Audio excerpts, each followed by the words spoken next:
The night bled across the horizon like smoke smudging a memory. My fields, once alive, lay blackened and silent, as if the world had stopped breathing. My name is Aiden, and I was about to meet the alien I'd bought to save everything I'd lost. The wind cut through the skeleton of what used to be my home. With my single hand, I pressed the gate's control panel. A soft tone echoed, then the ground trembled. A beam of white light cracked open the sky. A circular craft descended without a sound, its metallic surface rippling like a living mirror. My chest tightened. I'd seen ships before, but not one that looked alive. The ramp extended with a hiss. A figure stepped out, a woman wrapped in translucent material that shimmered under the moon. Her skin glowed faint blue, veins like soft threads of silver beneath it. Her eyes, emerald and sharp, locked onto mine. She spoke my name like she'd known it forever. Aiden? Yeah, I breathed. The collar around her neck blinked faintly. Zoe. This was it. My alien bride. As we walked over the ruined soil, I noticed how the earth seemed to lean toward her steps. This place, she whispered, crouching to touch the ash. It remembers pain. I didn't ask how she knew. The ground shifted under her fingers like it was answering her. Inside the shattered farmhouse, dust hung in the air like smoke frozen mid-fall. I lit the lantern, its glow trembling over cracked walls. Zoe wandered through the wreckage, silent, scanning everything with eyes that felt too old for her face. Why bring me here? She finally asked. Because this land was my family, I said, and they told me you could bring it back. Her gaze softened just enough to make the silence louder. Then the collar on her neck chirped, a sharp mechanical note. Her face tightened. What is that? I asked. Nothing, she lied. Midnight stretched across the farm. I stood by the window, watching Zoe in the dark field. She raised her hands. Pale blue light flowed from her palms and sank into the soil like veins threading into the earth. A heartbeat pulsed beneath us. Then, green. Stalks erupted upward, alive, trembling, breathing. You're doing this, I whispered. It's temporary, she said through clenched teeth. This world isn't meant for what I carry. Her light flickered. Her knees buckled, but she didn't fall. A sound shattered the calm, a deep metallic hum rolling over the ridge. I turned sharply. A sleek black ship hovered just beyond the fence line. No beacon lights, no registration. Zoe froze. No, they're not supposed to be here. Who are they? She didn't answer. The collar around her neck snapped open with a cold metallic click. Her emerald eyes met mine, filled with a truth she'd never planned to share. Aiden, she whispered, I'm not your bride. I'm your target. The air thickened. The ship's lights flared, 3 silhouettes emerging through the mist. The first one spoke my name with the precision of someone who'd been watching me for far too long. Aiden, a calm, familiar voice said. Step away from her. My stomach dropped. I knew that voice. Grayson, my oldest friend. The man who'd once promised he'd never come back here. And standing beside him, glowing faint crimson, was another alien woman. Her collar read one word. Ruby. The wind that night didn't whisper. It screamed. I remember stepping outside, my boots sinking into the damp soil as if the earth itself didn't want to let me go. The once black sky was bruised with streaks of blue fire, veins of light ripping through the stars. Ruby stood at the edge of the ruined barn, the wind tangling her silver hair across her glowing cheeks. Her eyes, those strange, liquid sapphire eyes, reflected the chaos above. She didn't look scared. She looked called. Grayson, she said softly, though her voice cut through the storm like a blade. They've found us. My fingers tightened on the fractured railing. Who? Her gaze flicked to the horizon, and I saw it then. A shape tearing through the clouds, its underbelly burning like a comet. It wasn't a ship I'd ever seen before. Not like the transport vessel she arrived in weeks ago. This one was darker, silent, heavier, like it carried secrets it never wanted to share. Inside the house, Zoe clutched the music box she'd found on her birthday, the one that never played anything human. She stared out the cracked window with the wide, trembling eyes of a child who understands danger better than words could explain. Aiden moved behind her, his jaw clenched. He wasn't blood, but he was the only man I trusted enough to leave in the house with her. His mechanical arm hummed as he adjusted the defense panel, activating the old perimeter shield I'd built before my farm was burned to ashes. The hum of the shield mixed with the distant roar of engines. It sounded like war crawling closer. "They're not here for me," Ruby whispered. "They're here for what's inside me." She stepped closer, and for the first time, I saw fear flicker behind that alien calm. The last time she'd looked at me like that, she'd almost died on the landing pad. "What's inside you?" I asked. Her lips trembled, then pressed shut. Not an answer. A silence that said everything. The ship broke the cloud line. Massive. Black. A scar across the night. The wind exploded against us as its thrusters slowed. Dust whirled around our faces. Zoe screamed from inside the house, and Aiden yelled for me to get back in. But I couldn't move. The ramp of the ship descended with a hiss. Figures emerged. Not soldiers. Hunters, clad in obsidian armor, their faces hidden behind mirrored visors that reflected the lightning. One of them carried something like a spear, though it pulsed like a living thing. Ruby's hand found mine, cold, shaking. "Grayson, if they take me, they'll burn this planet the way they burned mine." The words hit me like a bullet. "They're not taking anyone," I muttered. Aiden burst out of the house then, his metal arm glowing with plasma energy. "The shield's failing. We've got maybe 2 minutes." The hunters began their slow, synchronized march. They didn't rush. They didn't need to. They thought they already owned the night. Zoe ran to Ruby, wrapping her tiny arms around her waist. "Don't go," she whispered, her voice fragile against the thunder. Ruby knelt, placing her forehead against Zoe's. "I won't," she lied. I could hear the fracture in her voice. The first hunter raised his spear. Blue energy crackled along its length, and with a single swing, it struck the invisible barrier.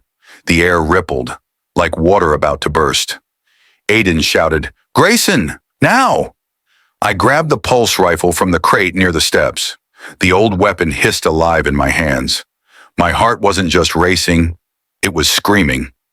Ruby whispered, "They're stronger than you think." "Good," I growled. "So am I." The barrier shattered like glass. A blinding wave of blue energy ripped across the field, throwing sparks into the night. The hunters stepped through. The world slowed, the way it does right before blood spills. Aiden fired first. A bright arc of plasma hit the nearest hunter square in the chest. But instead of falling, it laughed. A low, distorted growl through the helmet. The thing caught the bolt mid-burn and crushed it in its palm like ash.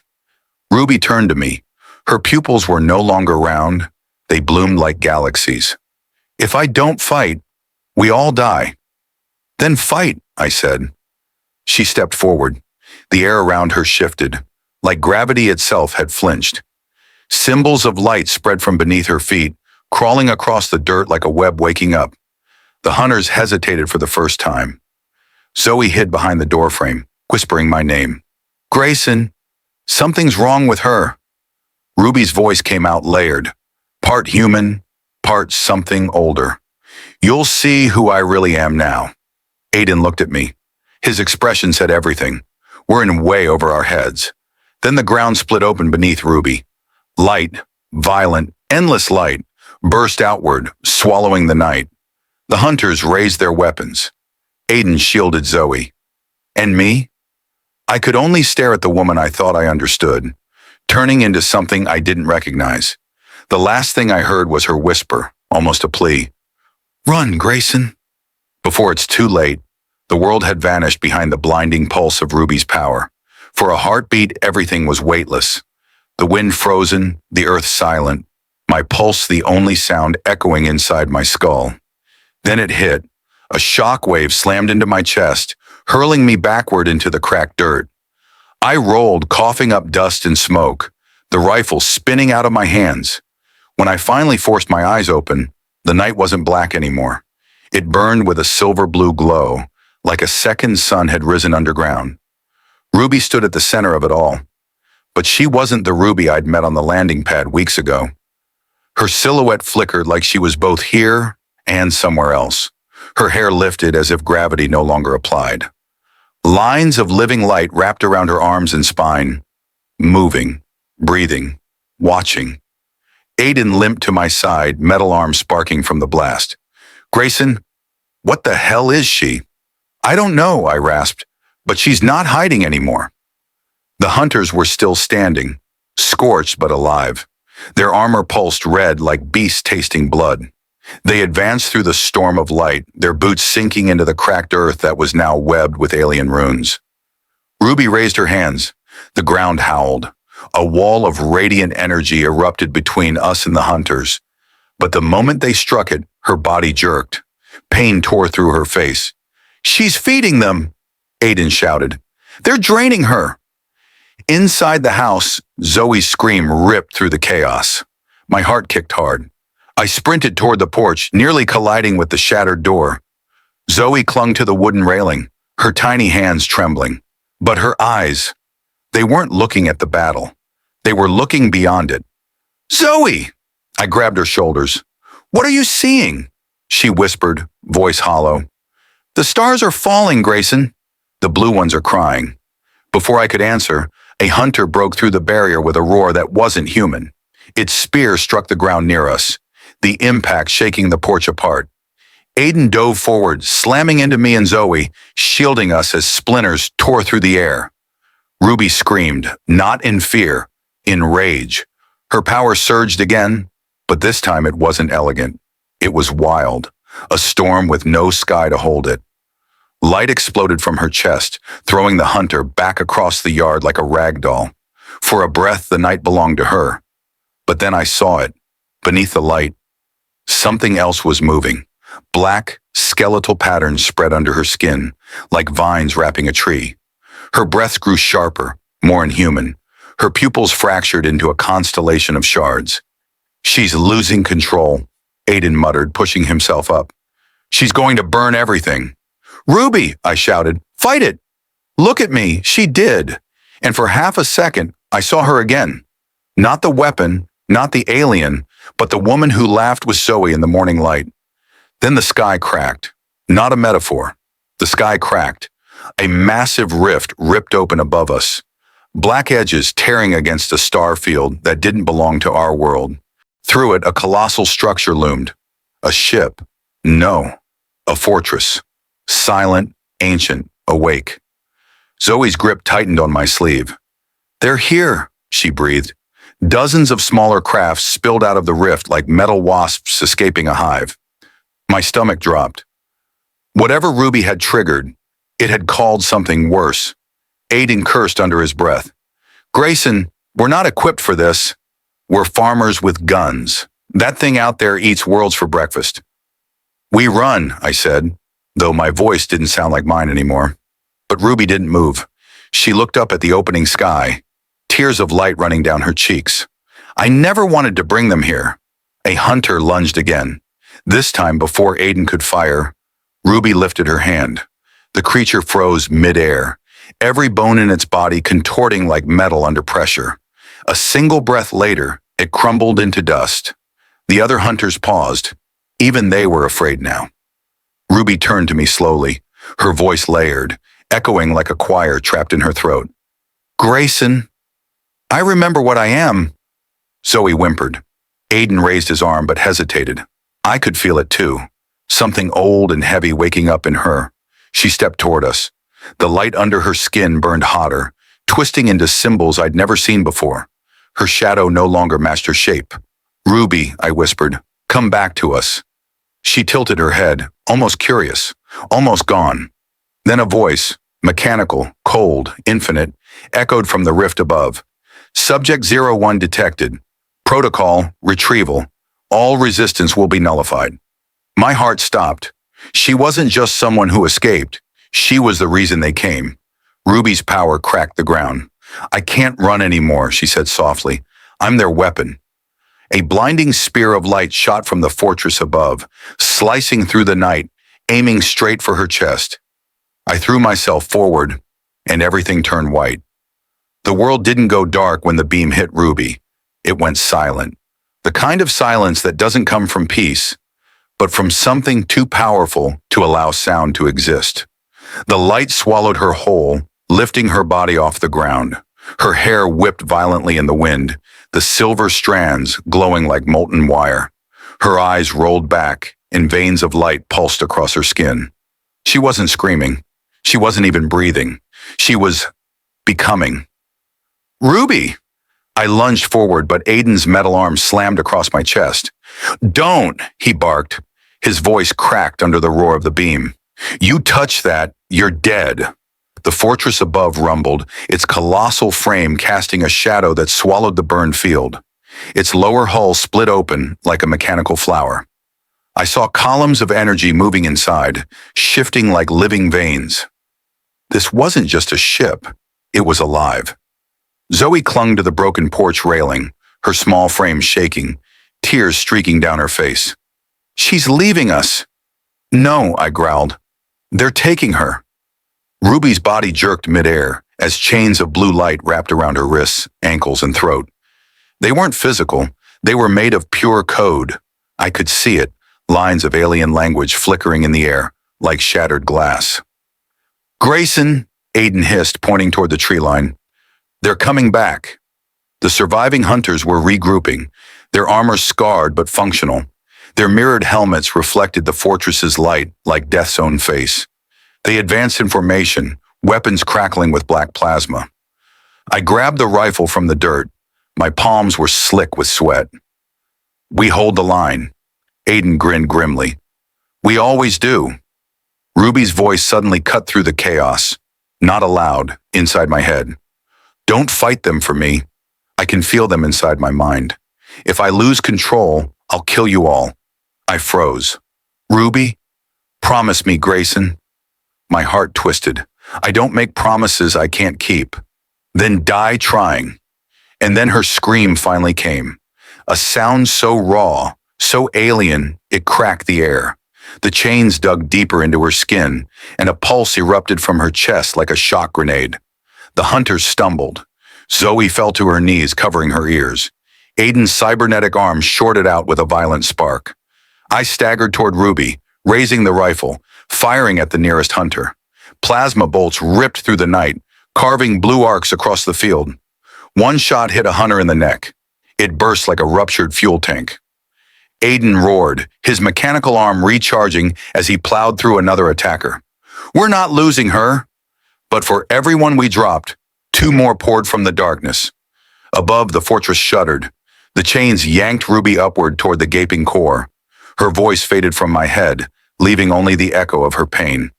"Grayson!" Zoe cried out, clutching my sleeve. Her tiny fingers were ice cold. Her eyes, usually warm, now glimmered silver. "I can hear them too." I spun toward her.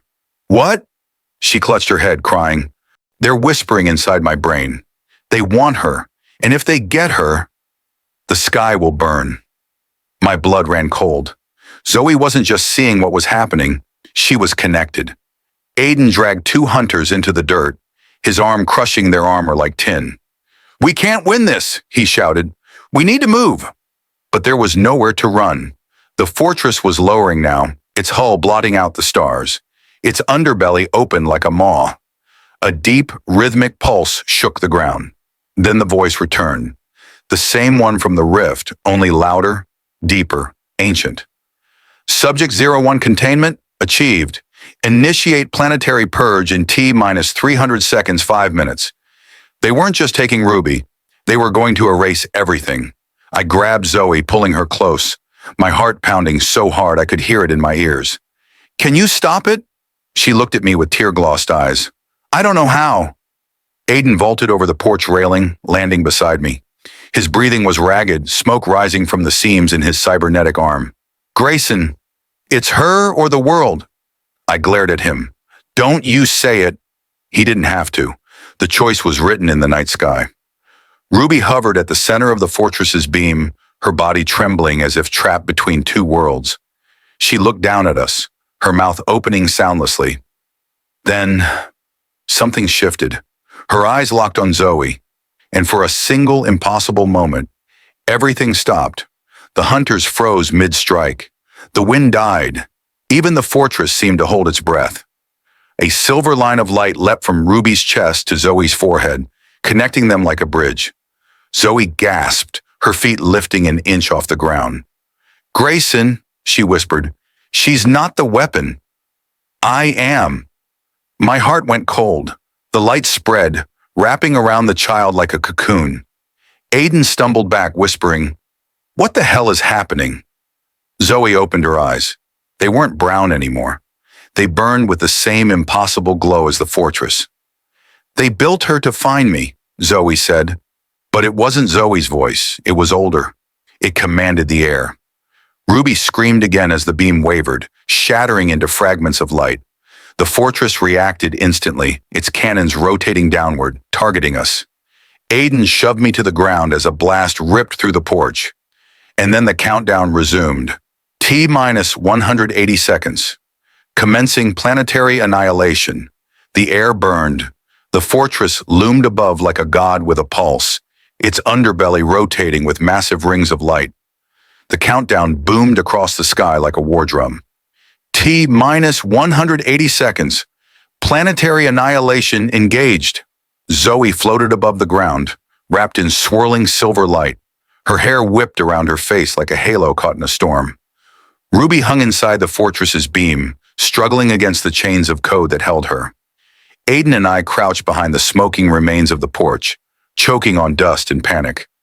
Aiden slammed a new plasma cell into his rifle. "This is suicide." "Then we die fighting," I said, locking my eyes on Zoe.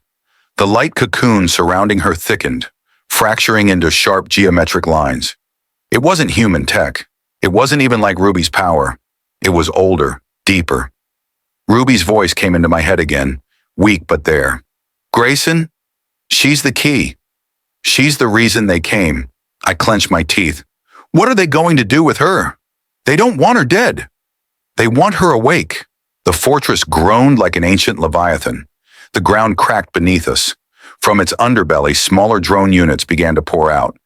Six-legged machines with heads shaped like razors, moving in perfect silence. They spread across the field, forming a perimeter around Zoe like priests around an altar. Zoe's pupils vanished into white. Her voice came out layered and unrecognizable. "Protocol, core alignment initiated." Aiden swore under his breath. "She's activating something." Ruby struggled in the air, her chains glowing hotter. "If she aligns with the core," she gasped, "this planet becomes a transmitter. Every world they've conquered will hear her scream." I felt my blood go cold. The hunters advanced behind the drones, silent and steady. I aimed my rifle at the closest one and fired. Plasma sliced through its armor, but the damn thing didn't fall. It absorbed the bolt, glowing brighter. "Great," Aiden muttered. "Now they eat bullets." I reloaded. "Then we give them something they can't eat." Zoe's light pulsed again. The countdown ticked down. T-minus 120 seconds. Ruby's voice broke through the static in my head, more desperate than ever. "You have to sever the chain before she connects fully. Once the core has her, there's no bringing her back." "But how?" I shouted. "She's not even—" "Not her." I looked up at Ruby, her glowing eyes locked on mine. She nodded slowly, a silent order. If I destroyed the fortress's beam, she'd fall with it. They're whispering inside my brain. She'd fall with it. Aiden grabbed my arm. "Grayson, don't even think about it." "She's telling the truth," I said quietly. "If Zoe becomes their signal, the planet's gone anyway." Zoe floated higher, her body arching as if invisible hands were pulling her apart. The light spread across the yard, climbing trees, melting metal. The fortress answered with a mechanical growl. I ran. Aiden shouted after me, but I didn't stop.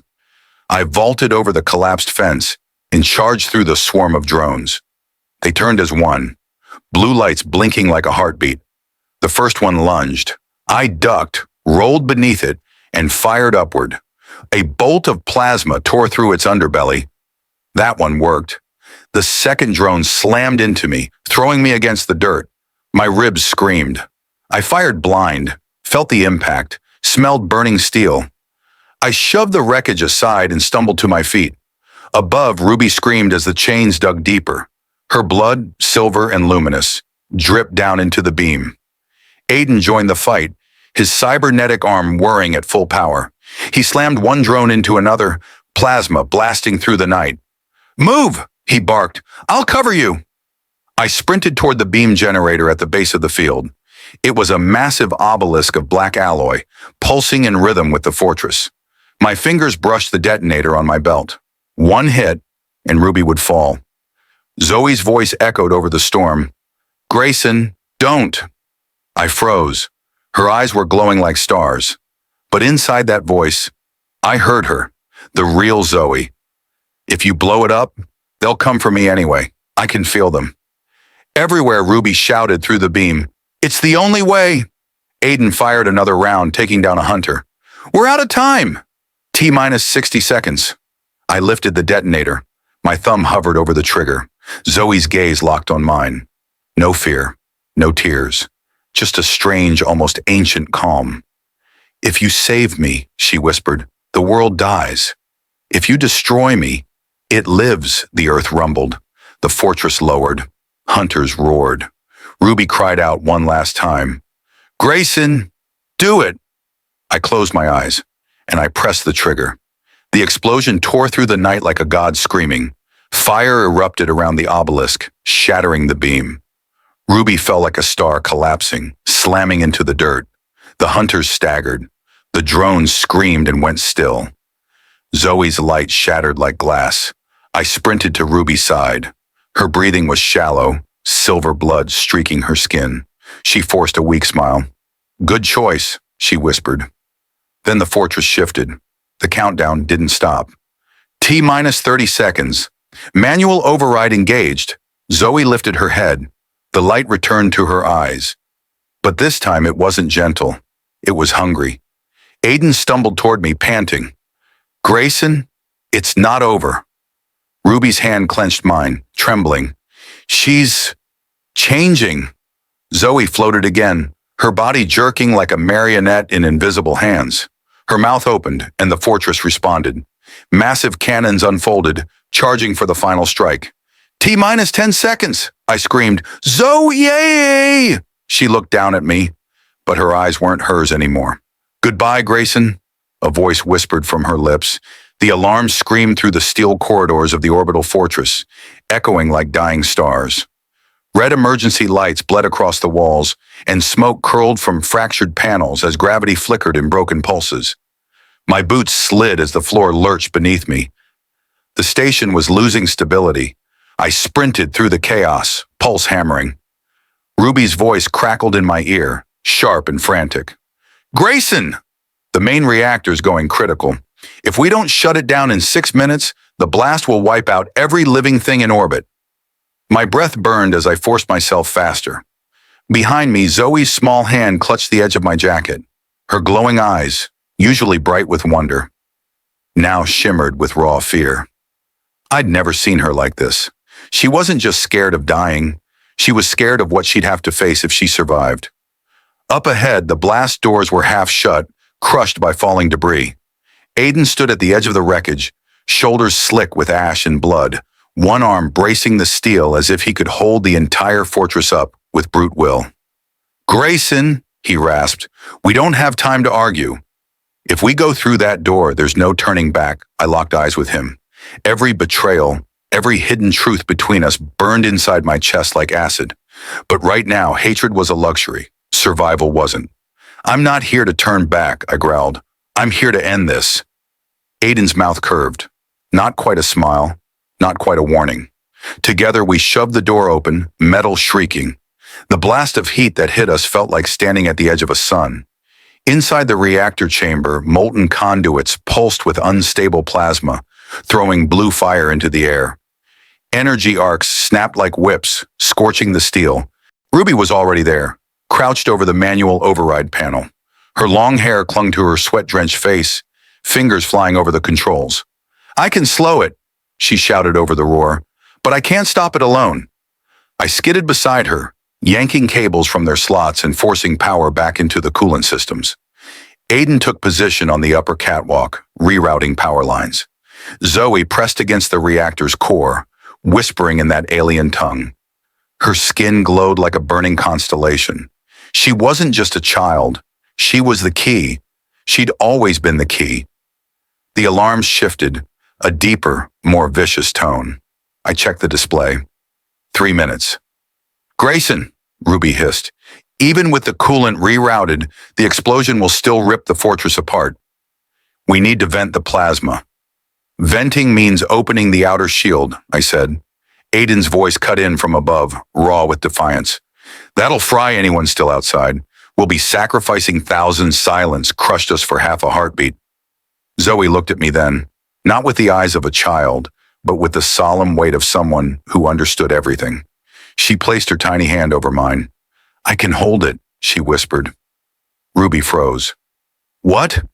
Zoe stepped forward, her aura blazing brighter with every second. The plasma's fury bent around her like she was bending the will of a star. My people were created to harness energy like this.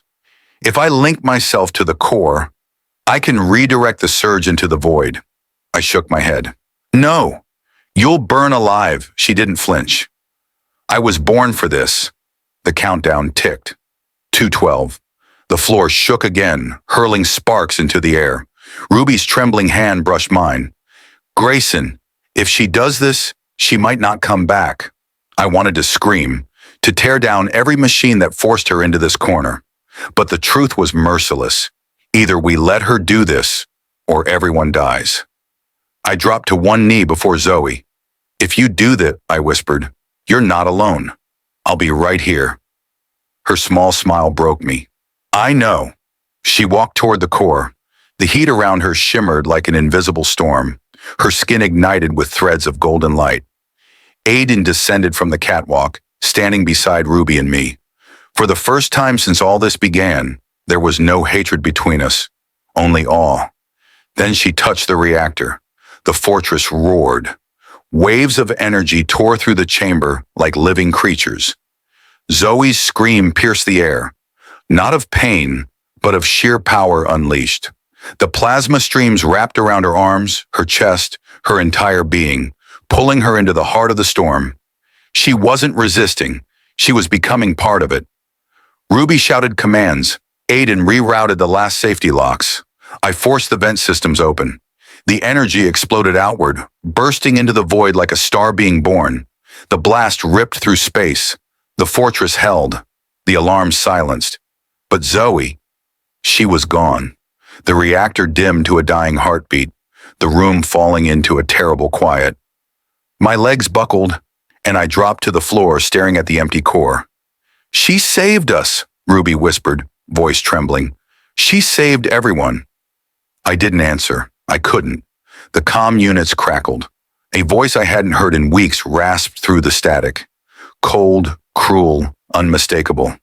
Well done, Grayson. She did exactly what I designed her for. My blood froze. The voice belonged to the man who started this war, the one who'd created Zoe, my father. Silence. That was all that remained after the light faded. The fortress hung in orbit like a wounded animal, its hull torn and glowing. Every console around me was dead except for a single flickering screen, pulsing with a heartbeat rhythm. Zoe's last energy signature. Ruby's hand trembled over the display. She's still transmitting. I wanted to believe it. I had to. But deep down, I knew what that pulse meant. It wasn't life. It was a signal. Grayson, Aiden said quietly, someone's using her energy.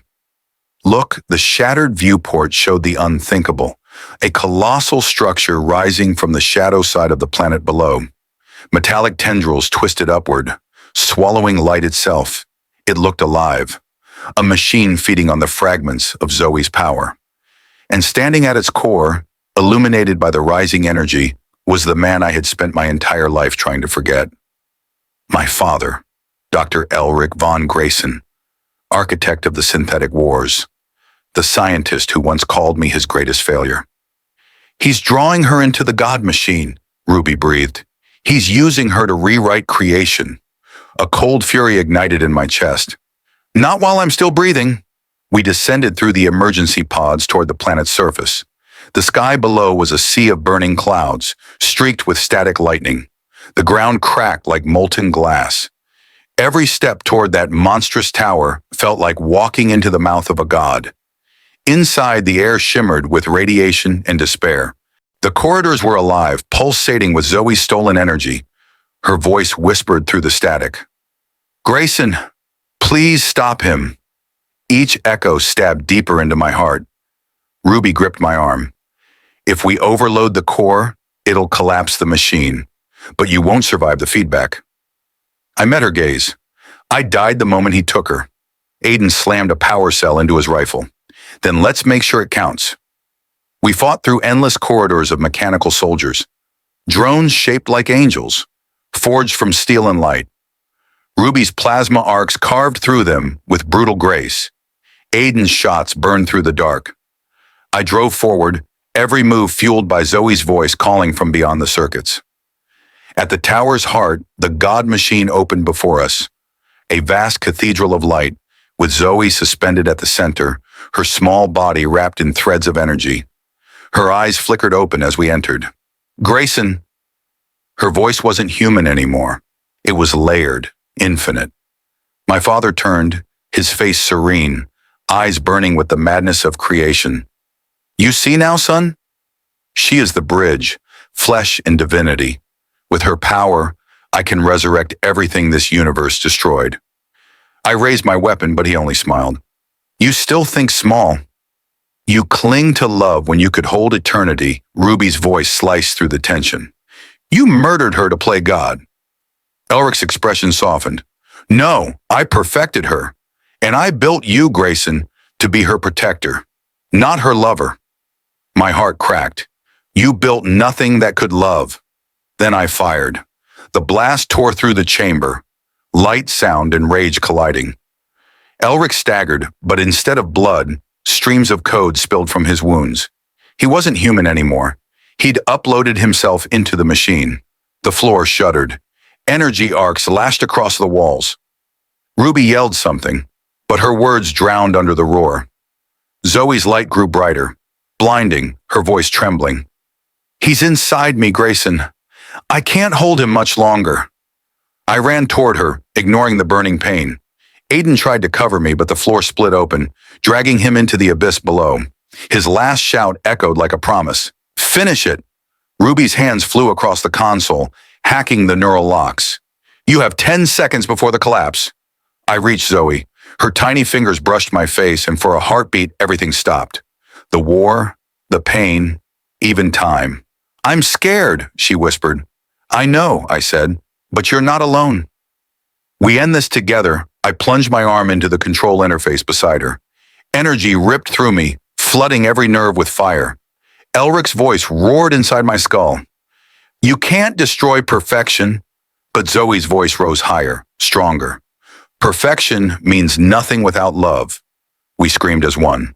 The reactor imploded. White fire devoured the tower, the sky, the stars. Then, silence again. When I opened my eyes, I was standing in a field. The burned soil was green, the air clean. Ruby stood beside me, tears streaking her soot-stained cheeks. In the distance, a small figure ran across the grass. Zoe, alive, laughing. I dropped to my knees, shaking. "How?" Ruby smiled faintly. "She rebuilt the world, Grayson. With your code, with her heart." The wind carried Zoe's laughter to us, but beneath it, another sound hummed, faint and cold, a voice, my father's. "Did you really think death could stop evolution?" The horizon darkened. The sun split into two. Ruby turned to me, eyes wide with terror. "He's still out there." I looked toward the rising twin suns and felt the air tremble with his presence. "Then we finish it," I whispered,